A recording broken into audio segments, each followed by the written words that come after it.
Ragazzi, ero combattuto a fare questo video, però lo dovevo fare. Un Festival di Sanremo 2022. Se chiamiamo Festival di Sanremo, Festival Roma Mercati Rasina. Ma vi rendete conto di come stiamo vestiti tutti quanti? Reghi, ma l'hanno fatta Ercolano, Festival Roma Mercata Maddalena. Partiamo con il numero 1, San Giovanni Farfalla. San Giovanni, si chiama San Daniele.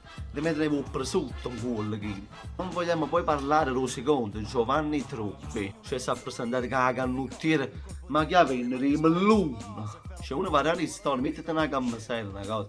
C'è la canottiera che mancano un rigiulare.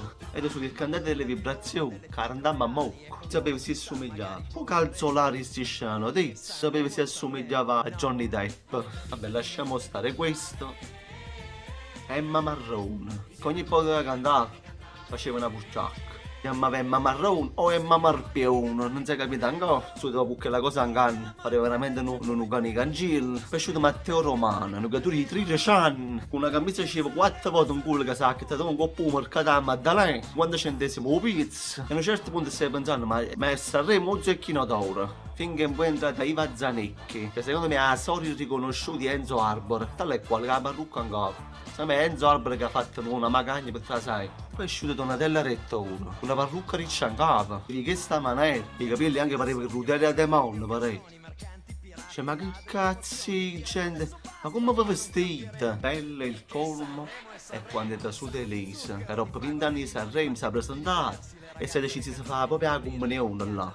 Con un vestito bianco, un ciglio in mano, ci mancava solo Amadeus ci c'aveva l'ossia a bocca. Poi entra Fabrizio Moro, che invece era un misto tra Fabrizio Corò e il ritorno del Monnezzo, Thomas Emiliano. Poi è uscito Tananai.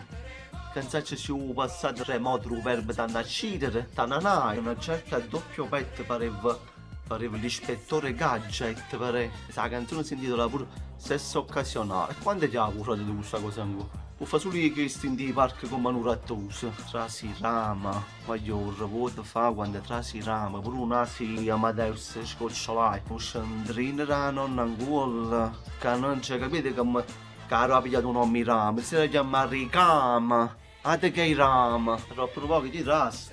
Controfigura i Denver la casa di carta, H7, l'unica cosa che tiene in comune la casa di carta è la carta rubarata in culo che si è schiattata in culo, mamma mia. E poi trasa High Snob e che uno pare Krili, è nato pare che quando la mamma ci ha detto poteva diventare tutto dalla vita, infatti è diventato un banco della scuola, tutto scarabucciato in faccia. So che si suol dire che i genovesi tenen la mano atrás, però a cattivi fanno un coppo mercato a Maddalena.